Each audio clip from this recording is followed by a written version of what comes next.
নমস্কার বন্ধুরা, আমি দীপিকা আবারও চলে এসেছি নতুন একটা রেসিপি নিয়ে। আজকে একটা টিফিনের রেসিপি আপনাদের সাথে শেয়ার করব। এর জন্য নিয়ে নিচ্ছি সুজি, টক দই, সর্ষে, টমেটো কুচি, বিনস কুচি, গাজর কুচি, পেঁয়াজ কুচি, ক্যাপসিকাম কুচি, কারি পাতা, ধনে পাতা। একটা বাটিতে সুজিটা দিয়ে দেব, দেওয়ার পর দিয়ে দেব টক দইটা, দিয়ে ভালো করে এটাকে মিক্স করে নেব। ভালো করে মিক্স করে নেওয়ার পর একটা ঢাকনা দিয়ে কিছুক্ষণের জন্য ঢেকে রাখবো। রাখার পর এবার ঢাকনাটা খুলে এই মিক্সচারটা আবার একটুখানি ভালো করে মিক্স করে নিয়ে এর মধ্যে দিয়ে দেবো পেঁয়াজ কুচি, টমেটো কুচি, বিনস, গাজর, ক্যাপসিকাম এবং ধনেপাতা দিয়ে একটু সামান্য জল দিয়ে ভালো করে মিক্স করে নেব। নেওয়ার পর এর মধ্যে দিয়ে দেবো একটু কাঁচা লঙ্কা কুচি।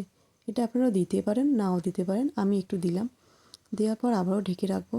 রাখার পর এবার দিয়ে দেবো পরিমাণ মতো নুন, দিয়ে আবারও ভালো করে মিক্স করে নেওয়ার পর এবার ফ্রাই প্যানে দিয়ে দেবো রিফাইন তেল, সর্ষে এবং কারি পাতা দিয়ে একটু এই ফোড়নটা নিয়ে ওই মিক্সারটার মধ্যে ঢেলে দেবো। দিয়ে এটা ভালো করে মিক্স করে নেব। মিক্স করে নেওয়ার পর আবারও ফ্রাই প্যানে একটু তেল দেবো অল্প করে, দিয়ে ওই মিক্সারটা দিয়ে দেবো। দিয়ে একটা চামচের সাহায্যে সুন্দর করে ফ্রাই প্যানটার মধ্যে ছড়িয়ে ছড়িয়ে দেবো। দেওয়ার পর একটা ঢাকনার সাহায্যে ঢেকে দেব। দেওয়ার পর এবারে খানিকক্ষণ পর খুলে আবার পিঠটা উল্টে দেব। দেওয়ার পর আবারও একটা ঢাকনা দিয়ে ঢেকে দেব। দিয়ে আবার খানিকক্ষণ হওয়ার পর উল্টে পাল্টে ভেজে এটাকে নামিয়ে নেব। নিয়ে রেডি আমার আজকের এই রেসিপিটা। কেমন লাগলো বন্ধুরা? ভালো লাগলে লাইক করবেন, কমেন্ট করবেন, শেয়ার করবেন। আবারও আসছি নতুন